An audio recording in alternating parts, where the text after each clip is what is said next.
is a production of DallasCowboys.com and the Dallas Cowboys Football Club. How about them Cowboys?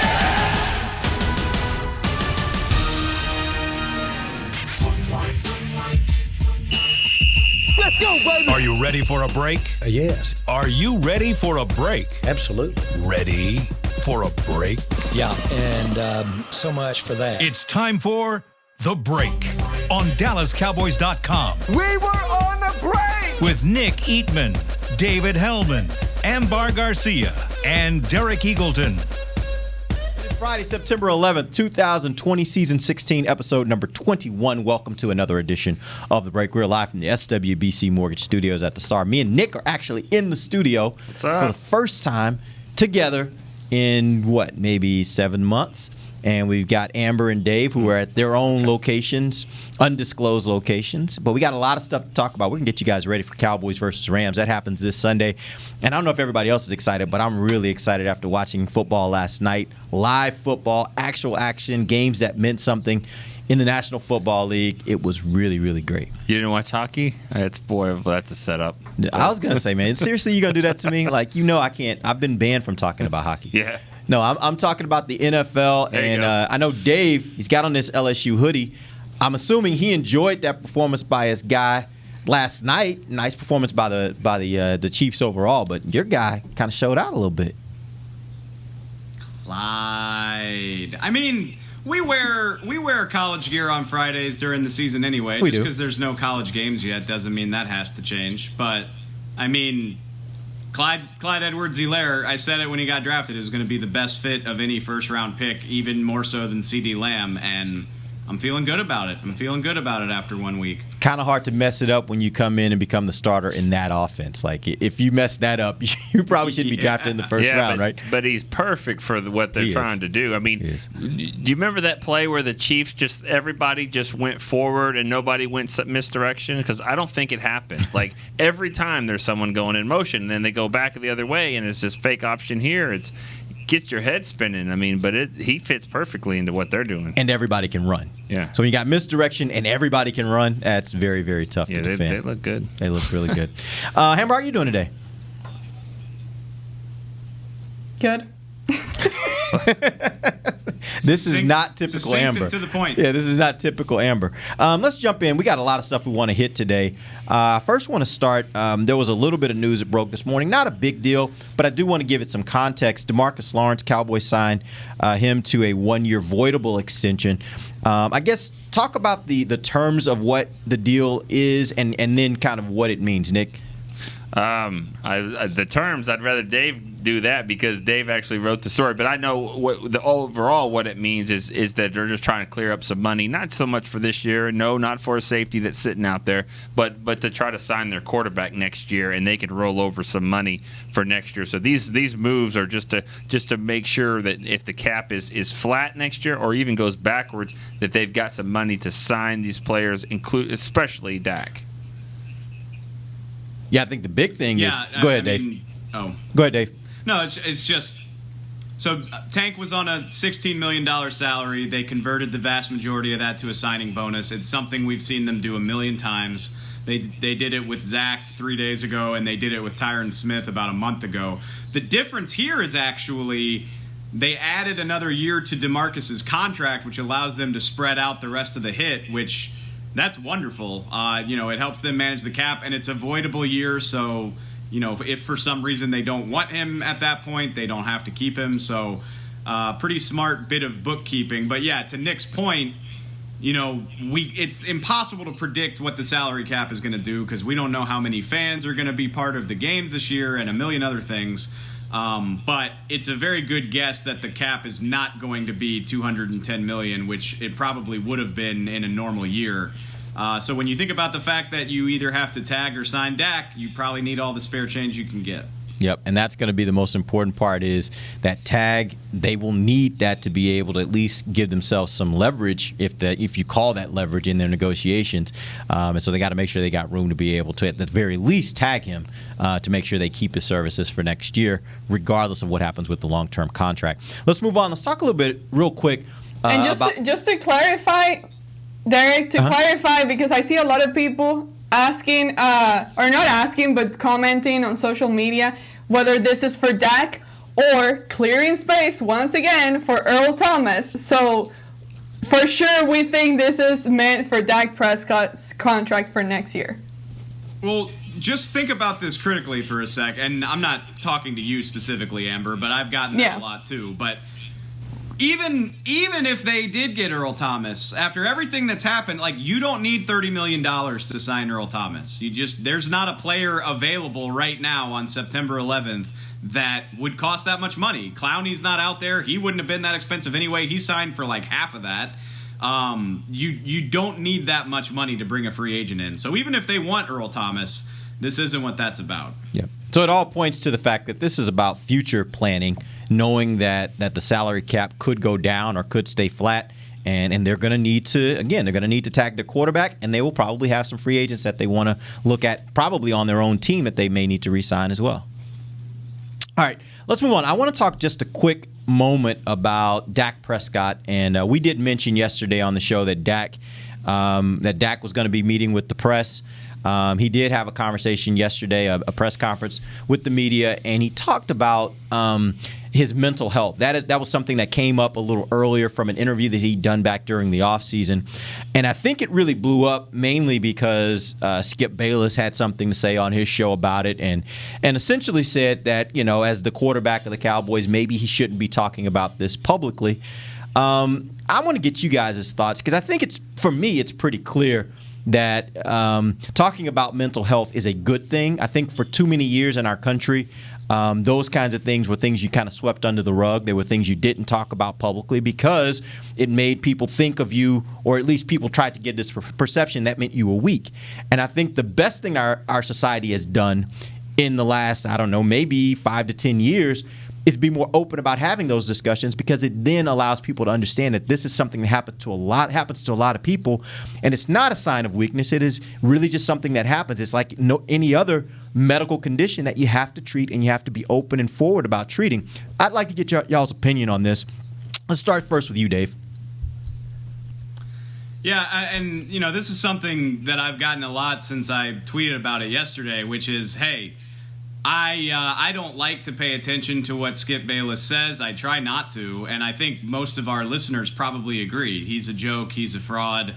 His opinions are less than worthless when it comes to football. Wow.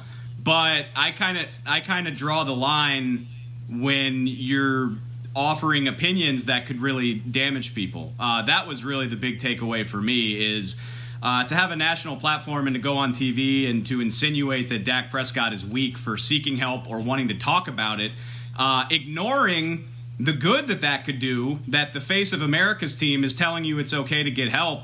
I just couldn't stop thinking about the idea of somebody who's having a terrible year, just in the worst place, seeing that and just further confirming their untrue thought. That there's nothing that they could do and that they shouldn't talk about it. I absolutely hated it. So I don't like to give Skip Bayless the platform, but we need to address that. I mean, it's a dangerous rhetoric, and I mean, I agree with everything you said. Like, good for Dak for seeking help, good for Dak for talking about it, because you can't underestimate the impact that it has when somebody that visible is willing to go on the record about these things. And I already had a low opinion of Skip Bayless, but it's on another level at this point. I would actually want to get an opportunity for Amber to talk about this, because I know, Amber, this is something that's really personal to you. Tell us a little bit about how anxiety and that kind of thing has affected your life.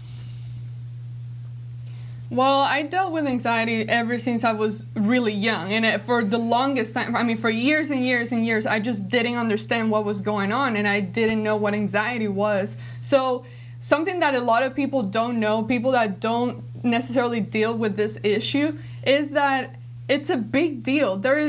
Anxiety and depression are hand in hand, and there is a very, very fine line between anxiety, depression, and then suicidal thoughts. So you have to be really, really careful with your words. And I think one thing that has been the theme for this year is basically shut up and listen to others and what they're dealing with. So this is one of those things that it's really hard for someone to understand, for someone that has never dealt with it.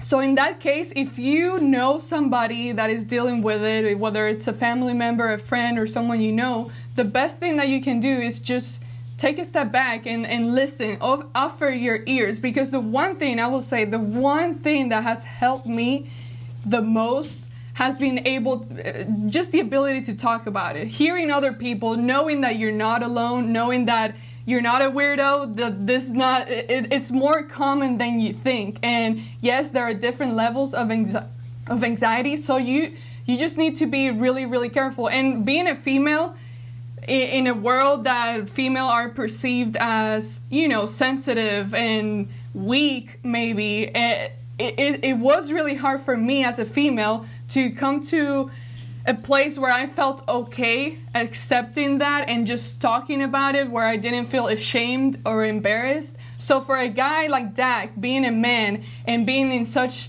public eye, so much visibility, I think that it takes great strength that he was able to open up and talk about the issue. And I'm very happy, very, very happy that football is back, because not only is he now able to get out of that funk, being out of his house, being surrounded by teammates, being surrounded by people that will take him to feeling in a much better place, but also the fact that he's being able to find a comfort level where he's okay speaking about it to other people. Because once again, when someone like that many, many young people look up to, says something like that speaks about anxiety, I already know for a fact that his words has already helped many, many people.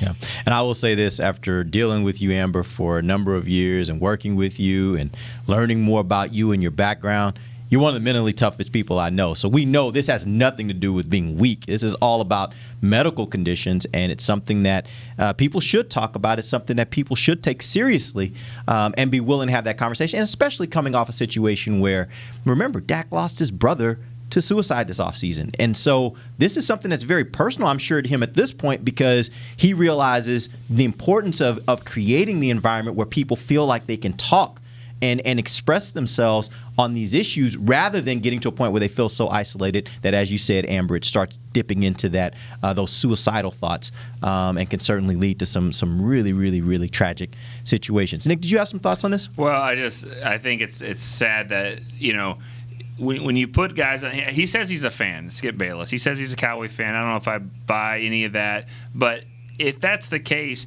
that's the sad part about this is that he's thinking of Dak Prescott as the player and not Dak Prescott as the man. And we crucify players all the time for being boring and not opening up and telling what they think. And then they go out and they actually do that. They show how real they really are. There's a real person dealing with real issues that not everyone, but a lot of people have, and they just don't make $31.4 million in the America's team franchise quarterback. And so, it's just sad that he took it there, because he's thinking, is this guy mentally tough to be the quarterback for my Cowboys? When in reality, it's, I hope this guy's okay. And so, that's, I don't think he should be fired. I don't think that, but I just think, he should have a much better apology than that, but than what he did. And, when your bosses have to come in and apologize for you, that's not good. That's never good when they just pole vault over you and say, we don't think like him. Right. And that's exactly what happened. Go ahead, Dave. I'm sorry. I hate to even, I don't want to give the dude any more airtime, but if he calls himself a Cowboy fan, he absolutely is a fraud. Because how could you, whatever you think about him as if you don't think he's the best quarterback in the world, fine. But, how can you criticize Dak Prescott's mental and physical toughness if you know literally anything about him? His whole story is about being resilient. Whether it's being under-recruited in high school, whether it's losing his mother during a game week, during his college career, leading a team to a 13-3 record as a rookie, playing through a broken thumb, playing through a sprained AC joint with the division on the line last year. Shut the hell up. There's more important stuff than whether or not Dak is tough, but that's ridiculous, and it just further shows Skip Bayless is full of crap.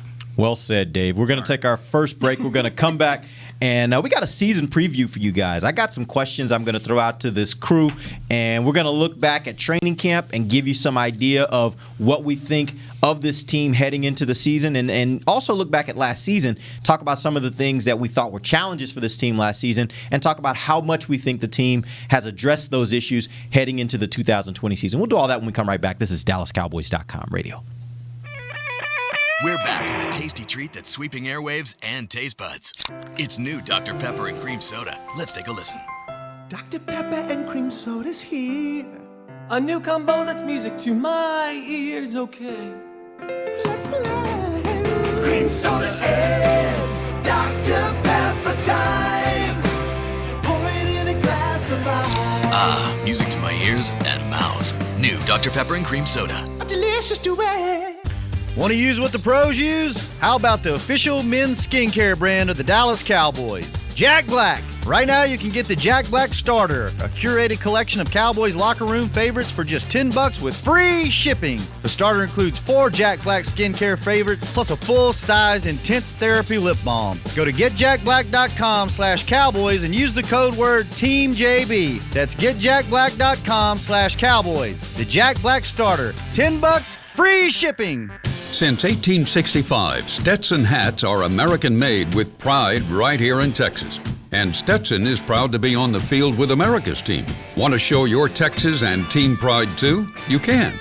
By purchasing your own Stetson, you can look just like how the flag guys do on field at every home game. Stetson hats, the official crown of all self-respecting Cowboys, and your favorite football team. Get yours today at shop.dallascowboys.com or at stetson.com. It's funny. As we travel places, often we find the places we want to travel aren't really places at all. They're people. They're grandparents, moms, old friends, and new nephews. That's why at American Airlines, we've been using enhanced cleaning measures so you can feel confident every step until you get to them. So, as always, our people can't wait to take you to yours. American Airlines. You are why we fly. Back to the break. Welcome back to the second segment of the break, live from the SWBC Mortgage Studios at the Star. We're talking Cowboys football. We're going to get you guys ready for Cowboys versus Rams. That happens this Sunday Night Football, 7:20 p.m. Central Time. Nick is actually going to be on the plane and going to be giving you guys some updates along the trip. I think, aren't you going to do a video tomorrow night when y'all get into L.A.? I thought you were saying I gotta step up my tweet game because I'm. Yeah, you should. I know. Yeah, you should, because Dave won't be there to bail you out on Twitter. Dave on Twitter. Yeah, Dave will not be there to be able to bail you out on this one. So send me what you want to say. No, I'm gonna be eyebrow rubbing, and I'm gonna be. There we go. LSU recruits and what the Mariners are doing, plus everything else with the Cowboys. You're gonna feel so lost, and I was going to use the word naked, but that sounds weird. Trapped. But without your crew with you, like without all of us together on the road, you're going to feel so isolated. Like you're just going to be with players. It's not going to be fun.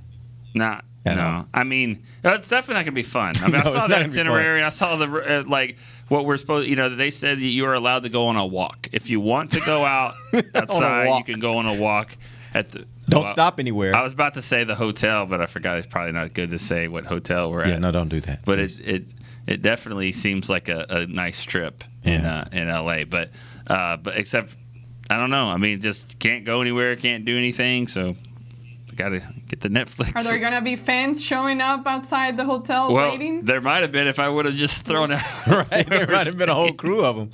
Yeah, I bet there are. They'll figure it out. They will. They always do. They always show up wherever we are. I mean, that's a good point. I thought about that even from training camp next year or whatever. Like just a player walking off. Hey, will you sign this? Take my Sharpie and my football helmet that I have, and can you sign it? I don't think. I mean, well, they're definitely not going to allow that to happen. They're not going to allow it to happen. But I'm just saying that's just a kind of a fundamental part of the fan experience that now it's like, nah, we can't do that. Yeah, it's going to be different. It's going to be very different.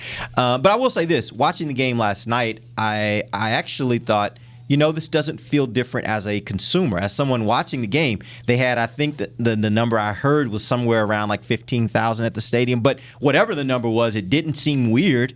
You could hear some noise, so it made it feel like a real football game. There was nothing about that felt awkward or off to me. So I actually thought it was a well done telecast for that game. You know, there's going to be a lot of places, including this one, that don't have any fans. Yeah, the question is the noise that they're going to pipe in, does that at home make you feel like you're watching a regular football game or not? We will see. But last night felt very, very normal for me. It looked like a fourth preseason game out there. Yeah, I didn't even notice the crowd was there or not there, All right, so let's jump in. Here's what we're going to do. I did. I mean, you did? The crowd shots were weird. But yeah, sorry. Go ahead. Yeah, and honestly, that's the part I didn't really worry so much about, like the crowd shots. I was thinking more just from as I'm watching the game, what I'm hearing. You watch a game and you expect to hear the crowd roar at certain moments, and that's what I thought I would miss is those moments. But I didn't. For some reason, I just didn't miss it. So it felt normal. Good job. All right, here we go. What we're going to do is I have a whole list of these best of or worst of type questions. I'm going to throw them out to you guys. In this first segment of this season preview, I want you guys to kind of base it on what you saw during training camp. I know we're a little limited, but you guys got a chance to see a good amount of practice. So I want you to base this on what you saw in practice and give me your best answer for each one, all right? So let's start first with who was the best offensive player coming out of training camp. Let's start with you, Nick. Best offensive player, I would say probably Tony Pollard. Maybe. I mean, I think there's another answer there, but I'll let them have it. I think Tony Pollard was really good, and I think I don't know if he's the best player, but Zeke didn't do a lot either. So he got a lot of reps, and he did a nice job. I think you're going to see him in a lot of different ways. He looks more comfortable, looks quick, very quick and fast. So I thought he was really good. All right, Amber. Just so I don't pick who I'm sure Dave is about to pick, maybe, I'm just going to go with another guy, Zach Martin. He was a guy that he's just as great as he's always been, but he's been consistent. He was consistent all throughout training camp, and the fact that we know the struggles that the offensive line has been going through during this time with injuries and all that, and given the fact that he dealt with his own injuries last year, this year, so far, he was all there doing what he needed to do and at a level that we've all gotten used to seeing from him. So that would be a guy that I would pick. Dave. I mean, let's be clear. Yeah, Zach Martin, Tyron Smith when he was practicing, even Dak Prescott. Like, it's not fair because the wide receiver position is so skewed to jump out at you. We all know that. But the answer is CeeDee Lamb. He showed up and he balled the hell out. There are a lot of expectations on him. There's a lot of hype about how good he could be, and he delivered on it. He did something amazing basically every day, except for the day that they gave him a Veterans Day off as a rookie. And I think that says a lot about just how good he was. Right.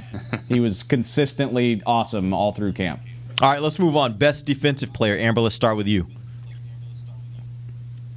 Best defensive player. I don't want to say this, but I need to stop being prideful or whatever. I'm just going to say Here we go, right? Here we go. The swipe.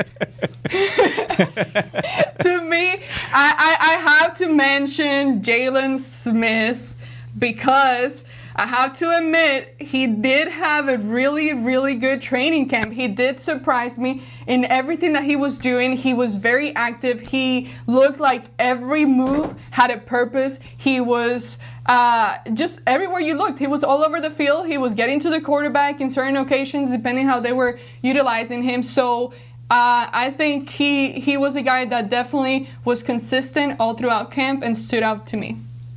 Dave. I think that's the right answer, AG. And we're not here to hate on Jalen Smith. Like, he deserved criticism last year. That's fine. He deserves a lot of praise for what he looked like in camp.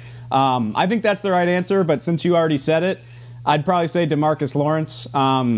It's not really fair because he was going against backups all month, but he looked awesome. Nick. Yeah, those are the right answers, and because of going up against the offensive tackles that that weren't top notch, I would say Jalen Smith would be my answer over Demarcus Lawrence. But yeah, I mean he looks good, and Dave said it best. I mean he had some moments there that the moments he had were in pass coverage, and that's what I think he looks really good at right now is being able to run with these tight ends, and so I think he's he's looked the part right now. We'll see what happens when the lights come on, but I think he tweeted out yesterday, right, or he posted something. He's ready. Yeah, kind of shocking that none of you guys went with Aldon Smith, because that's who I would have thrown out there as a guy. But maybe you'll use him on this next category. Who's the best newcomer that's not a rookie? Nick, let's start with you. The best newcomer? Yeah. Yeah, I mean, I like that one. I like, because we haven't seen Dontari Poe just yet, and I'll say Aldon Smith, because I haven't seen Everson Griffin really dominate to that point, but every day Aldon Smith was doing something. So, yeah, I'll say Aldon Smith. Dave. I got him as the comeback player of the year in the NFL, so he better be. Oh, wow. Dave. It's definitely Aldon. I mean, he had a great camp. He looked really impressive, and he got to go against Tyron a lot more than Tank got to go against Lyle. So he had some success against starters as well. But honestly, if you look around, there aren't a lot of other great answers. I mean, HaHa didn't even make the team. Gerald McCoy got hurt on the first day of practice. Dontari Poe's a nose tackle, so I thought he had a really good camp, but Aldon kind of wins by default. You're starting right tackle. There's an answer. You don't want to throw him in there? No, there's an answer. Let's see. No, I don't. You good? There's another answer out there. I'll see what she picks. All right, Amber, who you got? See what AG says. I mean, that was the guy I was thinking of right off the bat, but one guy that I thought of at the beginning of camp was Andy Dalton, just because I'm not used to seeing the Cowboys have a backup quarterback that is actually performing good. He wasn't perfect by any means, but at the same time, it was someone that gave me comfort to say okay, if for whatever reason Dak goes down, I feel comfortable and confident enough that the offense will be okay with this backup and will be able to get the job done, which is opposed to previous years where I never felt comfortable enough to say that. Nick, that's a great answer. Yeah, it is a great answer. Well, I just thought. Thank you. Finally, for once. Greg Zuerlein is a guy you could. I mean, because he was all right, really good. Y'all are better than me. I'm thinking offensive and defensive starters. Those are both great answers. Great answers. Zuerlein and Dalton. Yeah. Zuerlein's been money. I mean, he's been so good, really, really good. You just hope he can carry that into the season. But nothing will matter if you shank that first extra point off the post, and it's like, doubt. God, this guy. All right, so give me your best rookie. Let's start with you, Amber. Best rookie during camp. Should I make this even and say let's throw CD out of it and give me your best rookie? No, take the first two out. No, I think you got to put him in there too because, you're kind of right. Yeah. Is there anybody been better than Trayvon Diggs? If you don't, yeah, I mean, Diggs is right there. Diggs was right there. All right, so let's take those two out. Okay. Give me your best rookie. I know who yours is, Nick, but we're going to go with Amber first. Oh, yeah. Bernard Francis, who didn't make the team. No. I mean, out of those three guys, honestly, I don't know who else stood out to me. Those are the three main guys that right off the bat, they've been able to catch your attention. So, honestly, and I'm trying to think. I'm like, well, who else is a rookie? Rico. That has stood out. Rico? I don't know. Rico. Those are the three guys, honestly. Rico was pretty good. He made the team. That's Rico Dowdle? Yeah. Sean McKeon. Why are we hating? Who? Why are we hating on my guy Bradley and I? That's what I was wondering too. Yeah, he did good. He had a good camp, I thought. But the thing is, has he been fully consistent though? I guess I'm seeing him more as a guy that all throughout camp completely stood out. Oh. I would say, I feel like most of the rookies, except for CD, kind of started slow. And I think that was by design. I said it at the time. It really seemed like the coaches limited their snaps to kind of ease them in the first week or so.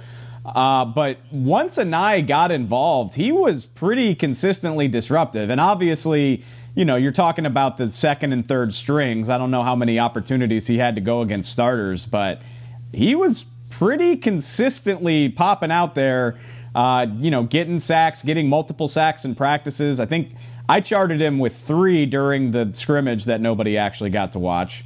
So, yeah, I thought, for the most part, Bradley Anae was consistently impressive in my book.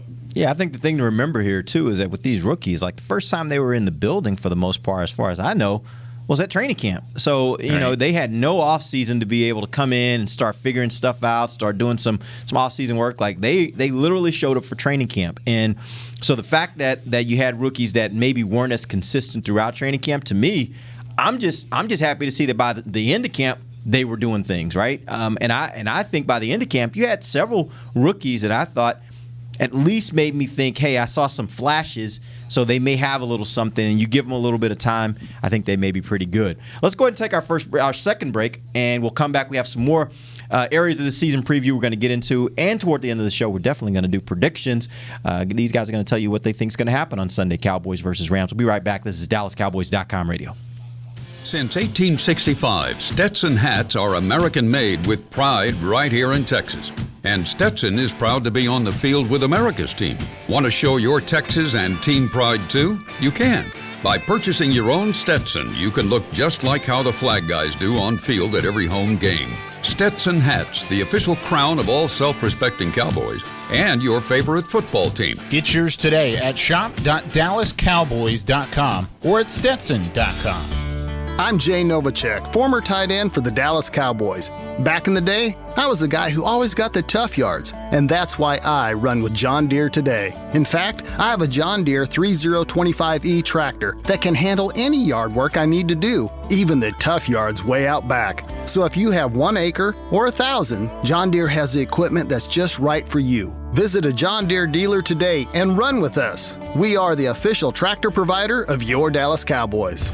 Want to use what the pros use? How about the official men's skincare brand of the Dallas Cowboys, Jack Black? Right now, you can get the Jack Black Starter, a curated collection of Cowboys locker room favorites for just $10 with free shipping. The starter includes 4 Jack Black skincare favorites, plus a full-sized intense therapy lip balm. Go to getjackblack.com/Cowboys and use the code word TEAMJB. That's getjackblack.com/Cowboys. The Jack Black Starter, $10, free shipping. We're back with a tasty treat that's sweeping airwaves and taste buds. It's new Dr. Pepper and Cream Soda. Let's take a listen. Dr. Pepper and Cream Soda's here. A new combo that's music to my ears, okay. Let's play. Cream Soda and Dr. Pepper time. Pour it in a glass of ice. Ah, music to my ears and mouth. New Dr. Pepper and Cream Soda. A delicious duet. Back to the break. Welcome back. It is the final segment of the break, live from the SWBC Mortgage Studios at the Star. Nick and I are here. Dave, Amber at their own locations. We are wrapping up the show in this final segment. We have a few more questions we want to get to on the season preview, and then we're going to have some predictions for the upcoming game, Cowboys versus Rams. Next question for you guys is, what is the best offensive position? And this is the area where I want you to kind of extrapolate beyond just what you saw in training camp, knowing what you know about this team, knowing about what you know about the different players, and what you saw in training camp. What do you think is the best offensive position that the Cowboys have as far as their starters, their depth, the whole nine? Let's start first with you, Dave.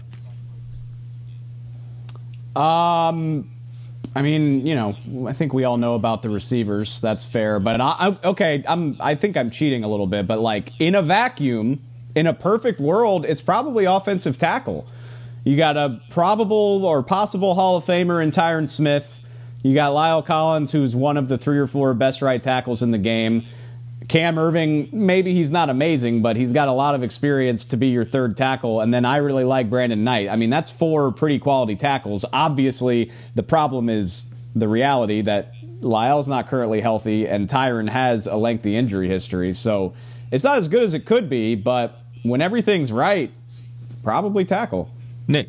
I'll say running back, actually. And yeah, I know they have some a lot of good players at receiver, but I think they have arguably the best running back in the NFL for what the Cowboys are trying to do, and they have perfect complement to him in Tony Pollard. So I would say running back is the best position that they have.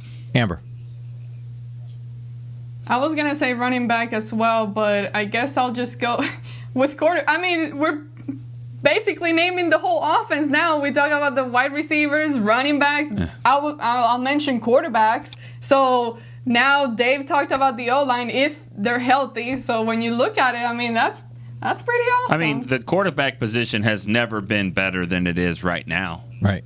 Well, I guess you could say when Troy Aikman was really good. I mean, but Dak is. But when that was the case, though, I don't know that his backup was as proven as Andy Dalton Wade is. Wilson or Garrett. You just look at this quarterback position. Actually, Amber, I agree with you. And by the way, guys, it's okay to agree. Yeah. It's okay to you guys have the same answer if you think that's really the answer. But I'll say this: I agree with you, Amber, on the quarterback because I think, especially in a year like this one, where at any moment COVID can shut down a player, right? I think that in a year like this, having a position like quarterback that's as strong as this one is, I don't know that I can look at any other team in the NFL and say they have a better quarterback situation than the Cowboys right now. And in a situation like that this year, particularly with COVID, I think that is a huge advantage for the Cowboys. If the Cowboys have a situation where, heaven forbid, Dak comes up positive for COVID, I don't think anybody feels like you're walking into that game and can't win. Most teams, they lose their starting quarterback for a week due to COVID. They're probably going to feel like it's going to be a tough uphill battle for us to get a win. That is a huge advantage this season. So I think they're very, very strong there. But I think even more this year, it's a pronounced strength for this team because of that. All right. I'm wading into waters that I don't fully understand. Like the late 70s when they had Staubach and White were probably better than this, right? Yeah, maybe. Yeah, because you had somebody. What I will say though is at that time White hadn't proven anything yet. Though he was a young player that hadn't played very much. Yeah, but you're talking about two quarterbacks that are proven, like they've done it in the NFL, right? Right. Well, Staubach was a Hall of Famer, actually when he retired. This is how weird the game is. When he retired, he had the all-time record for highest quarterback rating. It was like 83.1. He retired as the highest. Now that's not even a good one. 83.1 will get you fired. Yes, absolutely. Absolutely. But no, and I get your point, but I just don't think at that point Danny White hadn't had a chance to prove himself. So it was kind of an unknown at that point, is what I'm saying. I was just trying to give a shout out to any of our older fans because they had good quarterback depth at one point. I was not alive, but I just wanted to throw that out there. All right, let's jump to the next thing. Best defensive position. Let's start with you, Amber. Best defensive position. We could talk about the defensive line, but one position that I thought was really good was linebackers, just because of what I saw at camp. Initially, I was feeling really, really good looking at Jalen Smith, looking at Leighton Vander Esch. I really had my doubts on Leighton and the whole neck injury. I don't know. He doesn't want to talk about it anymore. He says he feels perfectly fine, and he was moving around perfectly fine during training camp, but I don't know how that's going to go into the season once you start actually hitting people. But all in all, I think that the linebacker position, from what I saw at training camp, was really good. All right, Nick. Cornerback. No, I'm just kidding. No way. I was about to say, well, okay. No, definitely not. Pass rusher. I don't know if it's if it's a linebacker or a defensive end. I'm not really sure how they're going to list them, but the pass rushers I think are the best. And it's going to get better if and when Randy Gregory comes back. But I think from Griffin, D-Law, Alden Smith, you got Dorrance Armstrong in his third year. Hopefully he can step in there. Anai, and then you also now with Randy Gregory, I think that's their best position. Are they good enough to make the safety position better? No, they have. Yeah, they have to. I mean, get to the quarterback. 2 seconds. Go. All right, go Dave. Those are the right answers. Either one of those, but I lean toward the pass rusher. Yeah, you got 2 All-Pros in Smith and Tank, and a 4-time Pro Bowler in Griffin. Hopefully, adding Randy Gregory to the mix. Tyrone Crawford is better than he gets credit for. Yeah, they're pretty nice. Forgot him. All right, Next question. By the end of last season, I'm going to throw out a couple different areas where I thought they were concerns for the Cowboys. I want you guys to tell me which one you thought was the biggest and how well they've addressed it this offseason. And by the way, I'm going to give you a few, but you feel free to throw in another if you think that there's another right answer here. The first one I'll say is the secondary and them giving up big plays and not getting enough turnovers. The second would be special teams and the challenges that they had there. The third would be the offense kind of basically not showing up in games where they were playing good teams around the NFL. So those are three I'm going to throw to you. Feel free again to throw out another one if you think there's another big glaring problem for the Cowboys last year, and then tell me how you think they addressed it. Let's start with you, Nick. I can act like the fan that's listening right now. I'd be like, coaching, in-game decisions. Feel free to throw that in if you choose to. I mean, hey. They addressed it. Yeah, I mean, they addressed that, so they should be better there. Those are good ones that you picked. I'll say... what was the actual question, though? Are you saying which one did they address the best? No, I'm saying which of the three do you think was a bigger problem? Oh. And then how well did they address it this offseason? Special teams, I thought, was the biggest problem. So I think they addressed it well by getting a veteran coach. Not only that, I think McCarthy has a better feel for the special teams and he puts a little bit more on it, emphasis on it. So the kicker. The punter, I think, are both healthy. They got a dynamic punt returner if they want to use them. They also have CD that they can put back there, too, if they want. I just think the special teams was addressed. Amber. Am I the only one? I feel like either I just completely forgot this, but when I heard Fassel, how do you say his name? Fassel. Mm-hmm. Fassel. Say, talk about Chris Jones and the fact that he was dealing with a back injury, or what was it, back injury last year? Yes.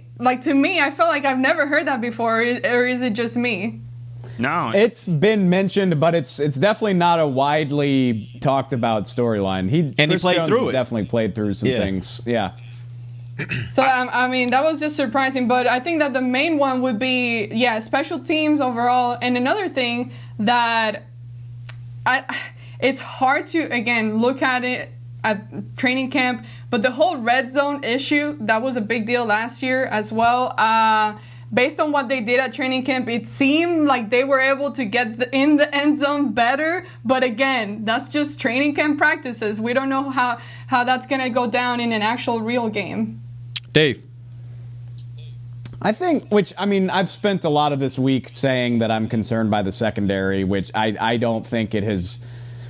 They did what they could, but I don't think it's better than it was last year. Derek, you and I, we can have like a handshake bet about that. But I think one of the things that concerns me is when a lot of times when the offense didn't show up last year, and I don't know, I don't want to make excuses for them, but injuries and not having guys available is a big part of that. I mean, Cooper played 3 snaps against the Jets. He sat out. I'm drawing a blank. He sat out of another game. Michael Gallup missed some time. Obviously, both of your starting tackles missed some time. And I think they did. Again, I think they did what they could. They drafted CeeDee Lamb. They brought in Andy Dalton in the event that Dak gets hurt, like he did at the end of the season. But I guess I'm not. The fact that Lyell's already on IR just doesn't make you feel great that you're going to have a perfect season of availability. So I'm a little bit concerned about how they might weather some of those storms. Do you guys think that, I don't know if we've even asked this, but do you think that if Andy Dalton was the backup quarterback last year that he plays the Eagles game? That's a good question. Yes. I don't think so. I do. I really don't. I don't think that. I think they would try to get Dak to play. Not only would they try to get Dak, I think it would be a situation, and I think most teams do this, they defer to the guy to some degree. If you can play, which we saw he could play, I think they would have deferred to him and said he can play, and if he wants to play and can play, we'll let him play. Now, if we get into the game and we feel like he's not effective, maybe you pull him, but I think they would have let him go for it. Yeah, I don't know. Do y'all remember how many times he threw in practice that week? Yeah, it was 0. But Yeah. do you remember how many times he's missed a game? Big old donut. I mean, he's never, big old 0. He's never missed a game. You defer to the guy, and the guy's always going to try to play. But if you're not throwing by Friday, you're not ready to be useful. But and They went with it. They went with it last year because they had Cooper Rush. But if Andy Dalton had been here last year, I think they would have been like, no. It's like when sometimes you have to take the ball away from the pitcher and say, no, man. Was that donut? It ain't your night. Was that donut? Was that how many passes he threw? Or was that how many playoff wins Andy Dalton has? I was saying. Wow. What does that have to do with anything? Well, because I don't care about that. He got him to the playoffs 5 times, so clearly he's capable of winning games in December. Not January. I'm just saying. You're moving the goalposts. Who cares? Well, I'm just saying we want a clutch quarterback. You want a player, and I'm not saying Dak has proven that he can be clutch, but I mean Andy Dalton is a great backup quarterback to have. But he's not a guy that you want to start. Nobody wanted him to start for their team. Yeah. I think we have to just say what it is. He is a good backup. Everyone was so happy to have him as a backup. But if he has to be a starter, who's going to be real excited about it? How do you know nobody wanted him as a starter? I think it might not have been a good team, but I think he had offers at playing time that he turned down because of the circumstances. Okay. And It certainly sounded like it, yeah. But starter for what? Like a starter to groom this kid you just drafted that he can take your spot? I mean, well, yeah, and that's my point. Is he was like, no, I don't want to go play in Miami. That sounds like a disaster. I'd rather back up Dak Prescott. But the guy, like, I mean, I know they never won a playoff game, but like, let's not act like Andy Dalton's not a 3-time Pro Bowler who helped the Bengals win 9, 10, 11 games on several occasions. Yeah, like that's a thing that happened. I think the thing is, and I kind of get your point, Nick. I think the thing is, at the end of the day, Dak still is a better quarterback in my opinion, and you're still going to try to, especially going into a playoff game, you're going to try to go with the guy you think gives you the best chance to win. Now, that would have been a decision if they would have said, no, that's what I'm saying. That would have been a decision whether they thought by Sunday, because I don't think the decision would have been made on Friday. If by Sunday they felt like he can't throw the ball accurately, he can't do the things he has to do as a starting quarterback, then I think they would have felt much better about sitting him than they would have if they had Cooper Rush behind him. But if they felt like he could throw the ball, they felt like he could play the position, they felt like he was healthy enough to play, I think they would have still opted to go with him, and it looked like he could actually play by Sunday. If the answer is that they would have played Andy Dalton, then shame on the Cowboys and that coaching staff for making Cooper Rush the backup, because that means he was never going to play. He got all the snaps, and he's not good enough to play over a guy with a bum shoulder. So, I mean, that's what I like about this staff. Give your a chance to actually go and compete. We'll get a backup in. Pick him up. Let's see if he can be the backup, because you never know what's going to happen. Yep. All right, real quick, before we end the show. I think. Go ahead, Dave. Go ahead, Dave. Sorry. A dirty little secret in the NFL is like a player's availability often hinges on how good the guy behind him is. Like, you can get a guy to play if the alternative is terrible, whereas if the alternative is not terrible, you're like, we can probably make this work. Anyway, I can kind of agree with that. All right, before we end the show, I do want to get predictions. So we're going to go down the line. Everybody tell us who's going to win and what the final score will be. Nick, let's start with 23-20 Dallas, and Zerline hits the game winner. It's going to be a little sloppy. 23-20. It's going to be sloppy at first. It's not going to be great. They're going to have there going to be some rust issues there. And don't throw the Chiefs out there, because the Chiefs won the Super Bowl. They have this thing rolling. I think the Cowboys are going to, and both teams are going to get off to a slow start. Zerline hits the game winner, 23-20. All right, Amber. Derek, have you checked on the weather? Why are you asking me? I'm not the weather guy. Like, I'm not the dude that's always looking at the weather. But it is a closed stadium, so it doesn't matter. You always talk about the weather. Only in bad situations. You always talk There's about no the weather in this stadium. I think that every weekend comes and they completely pull me. The Cowboys pull me. They got me believing this year once again, and I'm going for the Cowboys to win this game, and they are going to actually score at least 30 points. They're going to get in there and going to score points a lot more than what Nick said. Okay. So I'd say maybe something like 27-30 or 30-27, whichever one goes first. Okay. Dave. The Cowboys win. I know we've talked about this before, but AG came to being a fan so late in life that she's still sort of figuring out what it means. Like, she's like, this is stupid. Why do they make me feel this way? Right. And the rest of us are just like, yeah, like that's what happens. Random. Like, it's all I've ever known my entire life. Yeah. It sucks. It does suck. You're right. It's the best, worst thing ever. Yeah. Man, I feel like I have a good grasp on the Cowboys, but how do we really know? And I know even less about the Rams. I know I'm not afraid of Jared Goff. I'm very afraid of Aaron Donald, but not really anybody else on that front seven. I think the Cowboys will win, but sloppiness, and the Rams are better than we're probably expecting.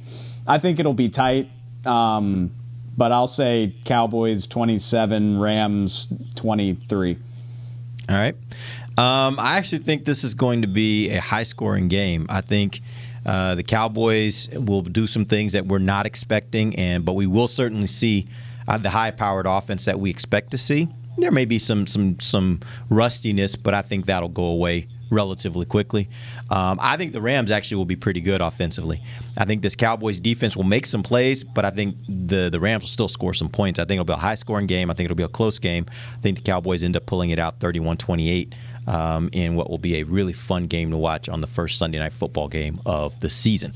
All right, we appreciate you guys joining us. We are back on Monday. We're going to tell you what went right and what went wrong for the Cowboys. Make sure you check out the game on Sunday, 7:20 p.m. Central on Sunday Night Football. Till then, for Nick Eatman, Dave Hellman, Amber Garcia, I am Derek Eagleton. This has been The Break, live on DallasCowboys.com radio.